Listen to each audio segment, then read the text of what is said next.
CBS News Detroit, we've been covering the mental health crisis across the state extensively for the last several months, highlighting resources and also families in Metro Detroit who need to get that information. We're getting that to them. You're right, but tonight, Terrence, we are taking a look at a different side of the crisis, introducing you to a mother who says that her family is on the brink of tragedy, but nobody is listening to her cry for help. Now, a warning to our viewers, what you are about to see is disturbing.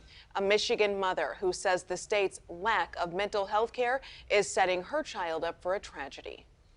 Preventable. This is preventable, and no one's helping prevent it.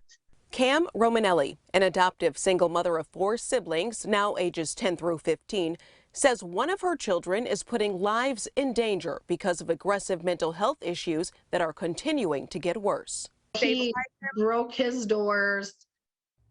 He put holes in the walls, like 1 foot by 1 foot holes in the walls, broke his door off the hinges, smashed the dressers, smashed the TV, gaming centers, everything downstairs. Through Health West, the community mental health provider in Muskegon, Michigan, her son has been hospitalized for mental health evaluations, but ultimately, she says, he is always sent home. He had to be restrained and sedated because he became so aggressive with the hospital staff. He was threatening to kill me, threatening to kill them, threatening to punch out the window there. So they had to restrain and sedate him. So the wraparound supervisor came out to bring him home, and we all sat around the table and talked. And I said, my concern is that he's going to continue the same stuff that he's been doing. Like, he told me every day at Pine Rest, like when I talked to him, I'm going to continue breaking things in your home, and I'm going to continue being assaultive until I get what I want. Like, I'm not going to stop. Just as Cam predicted, she says his behavior became worse. She says he broke a window in a fit of rage, and the following day acted out even more. He came in and started breaking stuff downstairs again. So I had immediately went downstairs and said, like, we're not doing this, you need to stop. And my youngest followed me downstairs, and she was screaming, like, you know, don't stop. Like, he was punching holes in the wall. And then he had started walking towards her. So I'd pushed him back away from her, and I was screaming at her to go upstairs and have her sister call 911. And that's when he started like punching and hitting me. I was holding his arms down, screaming for the other kids to call 911. Was taking stuff and throwing it across the room at me. And then he ripped the plastic off his window. So like the night before, we just put plastic over the window. I didn't clean up any of the glass. Like, I was at the hospital part of the night and came home and took care of the other kids. So he had ripped off the plastic, and he's like, I'm going to slice your throats, and I'm going to slice my sister's throats. And he was grabbing the glass out of the window. And at that point, I ran back upstairs and called 911 again. Cam says her son wasn't taken to the hospital that time. He wound up in juvenile detention, and in a few weeks, he could be returned home. While trying to advocate for a residential treatment facility for her son, she says the mental health resource officer through Health West, also known as the Wraparound Services Coordinator, said they will not support residential treatment. My understanding is that CMH Community Mental Health is pushing for him to return home. They will not recommend residential for him. I don't understand why. I don't agree with it, but they will not. They've made it very clear they will not recommend residential for him. Their job is to keep him in the community. What is your understanding of the safety plan? It's a box they have to check. But they're saying if we give him a visual chart, then he'll know what he has to do all day, and then he'll just magically not act out. I was texting in a group chat the Health West workers, his therapist, and Wraparound. Wraparound suggested turning on his favorite movie and seeing if he recognizes it and would come upstairs, which is kind of silly. I don't feel like any safety plan we've done has actually made me or my family feel any safer. The safety plan centers around, and it involves him using coping skills such as deep breathing. He doesn't use coping skills. He refuses to. So it's not realistic.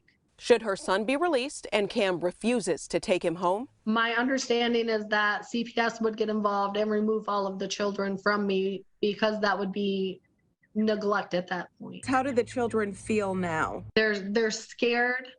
It's their brother and they love him, but they're also terrified of him coming home. And my 10-year-old was asking me in the car the other day, what happens if we come home and Chase has killed you? What do I do to keep my younger sister safe? I cannot believe a 10-year-old would ask you that. But she's not wrong. I mean, she said, well, she's not very quick. If I have to get her upstairs to our bedroom to lock the door, like, she doesn't move fast. Like, how am I going to protect her? I don't even know what to say. I mean, none of that makes sense. I agree. This is the issue I'm having, is no one is hearing what I'm saying. I feel it's a safety concern for the community. He's talked about school shootings. He's talked about shooting up the neighborhood. The schools had to implement a safety plan that they pat search him daily. So when I had relayed all of this to the school and said, like, I have concerns, he said he has been obsessed with school shootings. It's documented. Like, the vice principal had called me over a year ago and said he's talking to other kids about school shootings.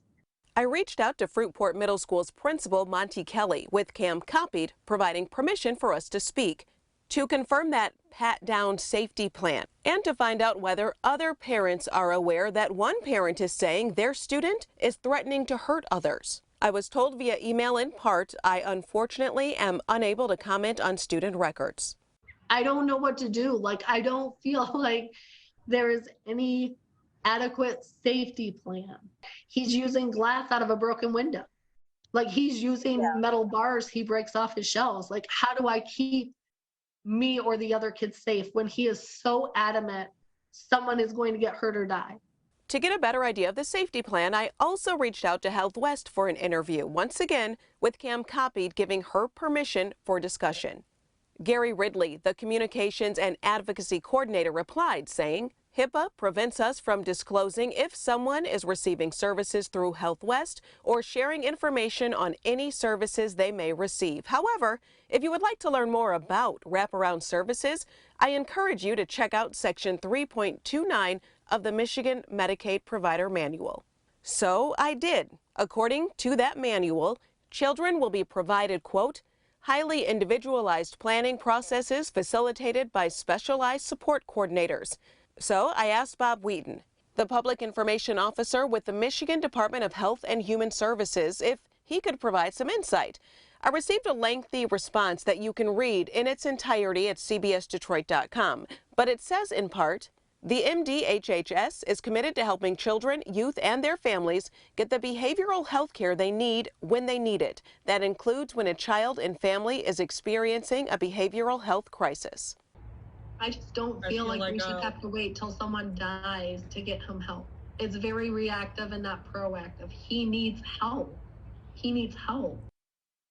Well, this has been ongoing, and Cam invited me to her son's wraparound services meeting over Zoom as one of her support members. But after identifying myself as who I am, I was told that meeting would not continue if I was present. Although Cam said she would prefer that I be on the call, she did decide to continue without me. She says after I left the meeting, the staff abruptly ended it and have since told her via text that all of her support people must be screened for approval and no media are allowed. Cam has since filed a grievance with a regional mental health office for what she calls bullying and unfair practices. She is still waiting to hear from the state on the next step, but her son's care, she says, he could be returning home within the next month. Now, as disturbing as this is, the Romanelli family is not alone. We have a growing list of Michigan families in very similar crises saying that they're not being given the services that they should be through Medicaid, and they are living in fear of a disaster. And a minor update, Terrence, she is going to have a meeting, I believe, with Health West tomorrow. We'll see what comes out of that. But as of now, nobody's willing to talk to us, even with Cam on the line. So all that kind of says is, what? Yeah. What do we do? We can only hope that she can get the help that she needs because they clearly so desperately need it. Yes, and we have more of these stories to come, sadly, so we'll be following it as it goes. All right, Amir, thank you.